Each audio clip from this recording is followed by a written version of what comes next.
السلام علیکم ګران شاګردان ولې موږ شروع جوړ بس راځو د انګریزي یو بل ډیر مهم سبق ته چې هغه د ماډل وربز یا ماډل په انګریزي کې دا د انګریزي یو ډیر زیات مهم سبق دی. راځي دغه په دې کې مې ټول ماډل وربونه یا ماډلز راخیستي دي. اول د واره د ماډل معنا درته وایم چې ماډل څه معنا یا ماډل ورب څه معنا، بیا د هغه استعمال درښیم د هرې وي ده، بیا پر هغه باندې جملې جوړو. راځئ ویډیو در پیله سره وګورئ. تاسو به نن د انګریزي یو ډیره زیاته مهمه برخه زده کړئ چې هغه د ماډل وربونه.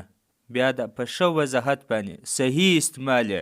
کله کله بعض شاګردان انګریزي زده کوونکي د دې په استعمال کې چې و شوډ چیرې استعمالیږي، مست چیرې استعمالیږي او وډ چیرې استعمالیږي، ویل چیرې استعمالیږي، د دې په استعمال کې دې ته مشکلات یې. می چیرې استعمالیږي، مایټ چیرې استعمالیږي. نو دا به دا ټولې خبرې به نن تاسو ته زه واضح کړم. دغه راځئ دا ویډیو در پیله سره وګورئ. یوه برخه یې مه مسوئ چې بیا به مو په سبقه باندې پر سر خلاص شي. اوله خبره خو دا ده چې ماډل چې دی د موډ څه وتلی، موډ وایي و طبیعت ته د زړه خبرې ته وایي. معنا د دې څه دا معلومه شوله چې په دا ماډل کې موږ دغه د دې لپاره استعمالوو چې د زړه خبره ته یې چاته کوې. د دې دپاره موږ دا ماډلز یا ماډل وربونه استعمالوو. بل دا د مختلفو مقاصد دپاره استعمالیږي، لکه دلته ویش د خواهش دپاره، ډیزایر هم خواهش دپاره، پرمیشن اجازت دپاره، ایډوایز یا ایډوایس نصیحت دپاره، د صلاح مشورې دپاره، ریسپانسیبلیټي چاته ذمهداري ورښیي، ایبلیټي د چا قابلیت یا صلاحیت ښکاره کوي. دا مقصدونه دي. اوس راځي یو جلا جلا د هغه تعریف او مثالونه زده کړو. دلته دا یو مثال درته وایم، بیا به زه انشاءالله جلا جلا باریتورې زده کړو. یو کین سپیک انګلیش، ته انګریزي ویلی سې. یو شوډ سپیک انګلیش، ته باید انګریزي ووایې. اوس په دې کې دا دوه توري بدل شوله، کین و شوډ، څو نه د سبقه معنا بدله کړله. نور هغه جمله ده، خالي کین و شوډ راغله. په یوې کې وایي ته باید انګریزي ووایې، په بل کې وایي ته انګریزي وایې. نو دا رقم هر یو جلا جلا معنا لري. دلته په یوې کې ورته وایي چې ته انګریزي ویلی سې، ته کولی سې چې انګریزي ووایې، ایبلیټي یې ښکاره کړه. په دا بل کې ورته وایي ته باید انګریزي ووایې. نو په یوې کې چې دی صلاحیت بیانوي، په دا بل کې صلاح او مشوره ورکړه. نو راځئ اوس دا رقم د هر یو دا رقم جلا جلا زده کړو. اول دپاره به می راواخو. می چې دی اکثره په فارمل مینر کې استعمالیږي، ادبي ځای کې، مثلا په سکول کې، په کالج کې، په افیس یعنې ایلډر یا د مشرانو سره چې سیریش مجلس هلته استعمالیږي. بیا د کومو مقصدو دپاره استعمالیږي، لکه پرمیشن د اجازت اخیستو دپاره، پاسیبلیټي د امکان دپاره، ویش د خواهش ښکاره کولو دپاره، او بلیسینګ یو چاته دعا کوي د دې دپاره استعمالیږي. راځئ د دې ټولې مثالونه درته ووایم. اول د امکان ځایرولو دپاره، ښکاره کولو دپاره. میبي هی از رایټ، کیدای شي دی صحیح، امکان یې ښکاره کوي. he may come today، he may come today، کیدای شي هغه نن راشي. دا هم په دې کې امکان ښکاره شولو، یعنې دلته می موږ د امکان ښکاره کولو دپاره. راځئ دا نور استعمالونه هم زده کړو. ویډیو در پیله سره وګورئ. د نن ویډیو ډېره زیاته مهمه ده. تاسو ته به ډېر تاریخي، ډېر زبردست انګلیش در زده کړي چې در نن تاسو دا رقم ښه سبق نه زده کړي. if you work hard you may get good marks، که چیرې ته محنت کوې ته به ښه نمبرونه ترلاسه کوې. دلته بیا دا امکان ورکوي. اول may Allah bless you، الله دې پر تا رحم وکړي. دلته موږ د دعا دپاره دا may استعمال کوي. may you live long، خدای دې تاسو ته ډېر عمر درکړي، اوږد عمر درکړي. دلته بیا دا د موږ may د دعا دپاره استعمال کوي. you may buy something if you want، که ته غواړې کولی شي چې یو شی رانیسي. دلته یې چاته خواهش ښکاره کوي، که چیرې ستا خواهش، دلته د خواهش دپاره موږ دغه کوي. او د اجازت دپاره مې هم ورکوي چې تا ته اجازه ده که غواړې چې شی رانیسه رانیسه. دلته بیا may his soul rest in peace، د هغه روح دې ارام وي. دلته بیا د دعا دپاره may استعمال شلو. may his soul rest in peace، د هغه روح دې ارام وي. use of can، د can استعمال. دلته بیا can چې دی د کفاسټي د صلاحیت دپاره، وړتیا دپاره او پرمیشن د اجازت دپاره استعمالیږي. I can speak English، زه انګلیش ویلی سم. can you solve this question، آیا ته دا سوال حل کولی سې. دلته صلاحیت خبره ښکاره شوله. راځئ نور استعمالونه جملې هم درښیم. I can't understand your language، I can't understand your language، زما ستا په ژبه سر نه خلاصېږي. she cannot cook، هغه پخلی نس کوی، پخول نس کولی. دلته بیا can د صلاحیت دپاره استعمال شو، د ایبلیټي دپاره. دلته دا دوه جملې ده چې په موږ کې دا ایبلیټي نشته چې زما په ستا په ژبه سر خلاص، یا په پلانکي کې دا ایبلیټي نشته قابلیت چې پخلی وکړي. او بله خبره دا باید نوټ شي چې کین اکثره انفارمل مینرز دپاره، فرینډز د انډیوالانو دپاره چې ډېر سیریس مجلس نه وي، مطلب په دفتر او سکول په ځایو کې دا نه استعمالیږي. په عام ځایو کې د ملګرو سره دا استعمالولی سي. مثلا یو کین گو ته تللی سي او دلته اجازت ورکول سي، اجازت لپاره استعمال سو. they can live in my house. دوی کولی سي چې زما په کور کې واوسیږي. you cannot see me. ته ما نسې لیدلی.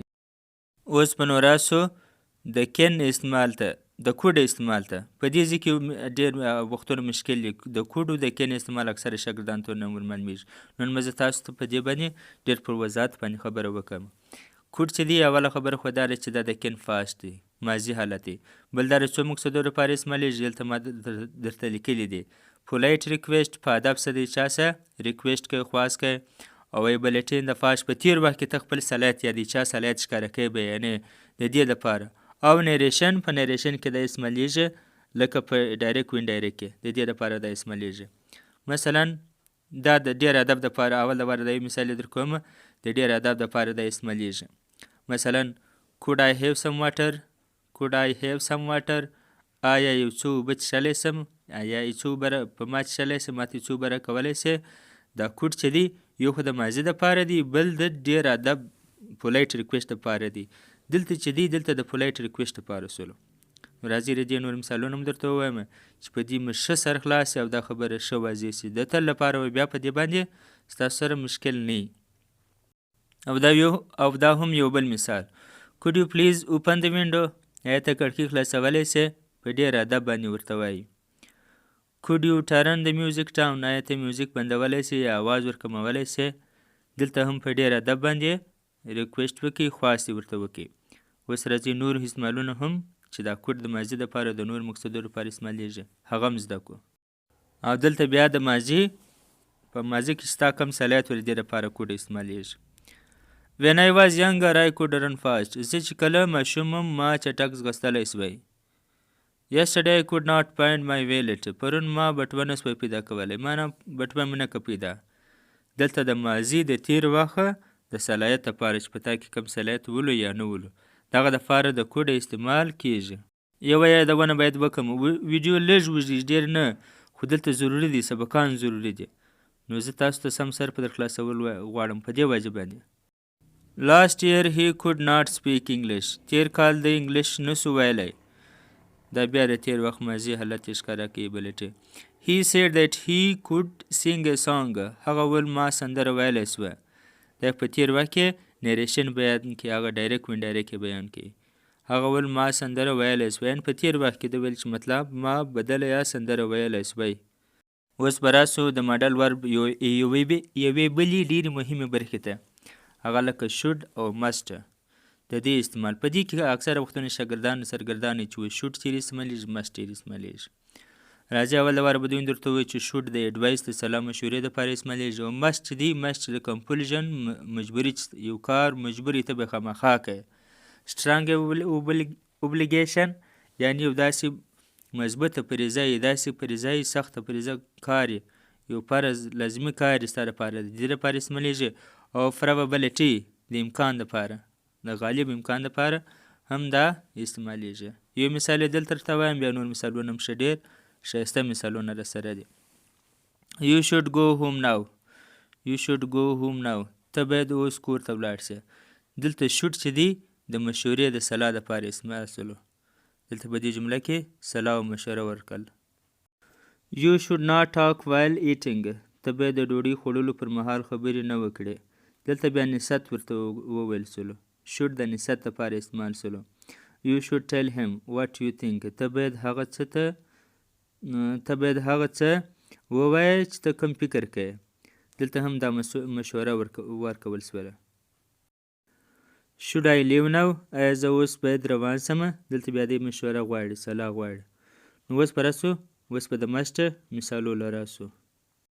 he must apologize for his mistake، هغه باید ضرور پر خپل غلطي باندې بخښنه وغواړي. دا کار به دی خامخا کوي، ضرور. دلته must استعمال شو چې یو کار ډېر ضروري. you are not well، ته ښه نه، you must take care of yourself، ته ښه نه، ته باید د خپل ځان خیال وساتې. یعنې دا خبره ډېره لازمي ده. هغه should د نصت لپاره، سلا مشورې دپاره، خو must یو داسې کار چې هغه ډېر زیات لازمي، دغه دپاره دا استعمالیږي. A teacher must teach students about etiquette.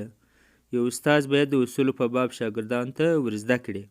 یعنې دا ډېر لازمي دی. استاد باید شاګردان په دې پوه کړي چې قانون او اصول څونه لازمي دي.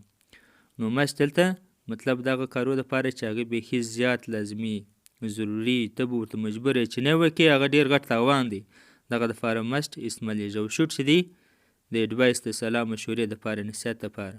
اوس راځئ مثال دوه بله نور هم انشاءالله بس بیا به نور ماډل ته ځو. او دا یې هم یوه بله ډېره مهمه برخه د ماډل ورب ځای د ماډل ده. وډ او ویل یا وډ چې دی هغه د ویل فاش دی.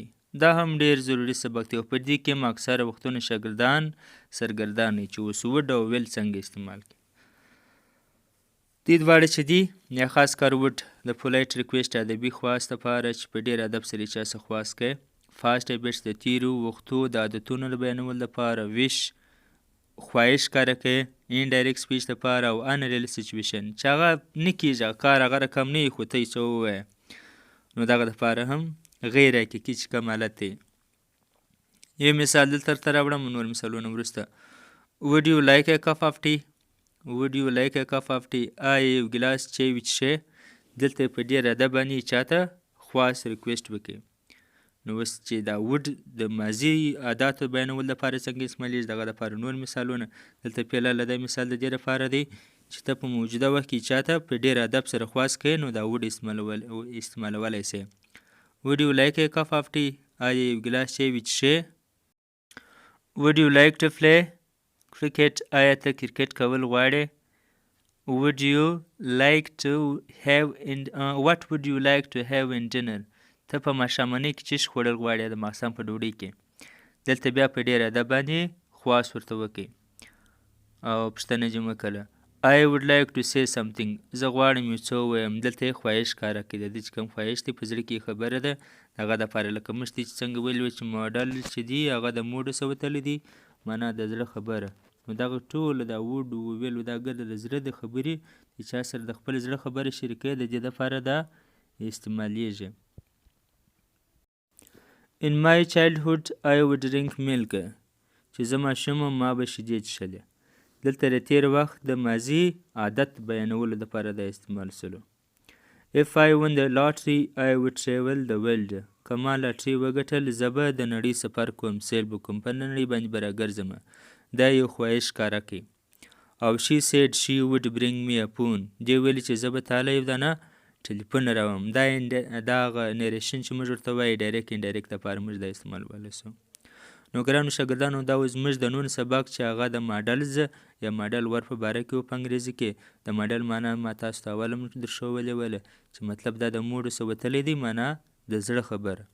نو دغه ماډل وربونه چې دی ماډل چې د اکثره وختونه د دې دپاره استعمالیږي چې تاسو چاته اجازت ورکړي خپل خواهش ښکاره کړي او چاته مشوره ورکړي د دې دپاره دا استعمالیږي.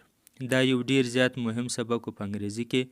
دا د یو ډیر مهمو سبقانو څخه نو دا رقم باید زه ووایم یادونه وکړم چې زموږ یوټیوب چینل چې دی هغه واحد چینل دی چې تاسو ته په مسلسله توګه په منظمه توګه باندې تاسو ته د انګریزي سبقان اوړي. زه خپله د 2007 څخه خپله د انګریزي ټیچر یم. نو زه د خپلې تجربې پر بنیاد باندې تاسو ته په پښتو کې د انګریزي سبقان وایم. نو که چیرې مو ویډیو خوښ شوی ویډیو سره لایک کړئ او کمنټ کې خپل د زړه خبره ولیکئ اظهار چې ستاسو دپاره د ویډیو د سبق څومره ګټور و تاسو څومره ګټه جمع حاصله. انشاءالله دا کوم سبق چې ما تاسو ته ووایي دا خلک په کلو باندې اکیډمیانو نه ځي نه ورته ویلی دی نه سر په خلاص کړی دی نه زده سوی دی حالانکې پیسان ورکوي په کلو په ډېر وخت باندې سبقان ولځي. مګر دومره په ښه توګه باندې دومره ډېر سبق نه دی ورته ویلی نه سټوډنټ زده کړی دی نه لکه ما چې نن تاسو ته په یوه ویډیو کې درته ووایم. نو در بل سبق باندې ښې چاره او که چېرې تاسو غواړئ چې نور مختلف زموږ سبقان وګورئ زموږ پر چینل باندې تاسو کتلی سئ پارټ آف سپیچ ټینسونه د سپیکینګ دپاره بیخي ډېرې زیاتې جملې وکیبلري هر قسم وکیبلري دا ټولې موږ تاسو ته زموږ پر چینل باندې شته. مننه ستاسو ورور ستاسو د دې چینل استاد ټیچر عبدالله مبارک. ښې چارې. الله حافظ.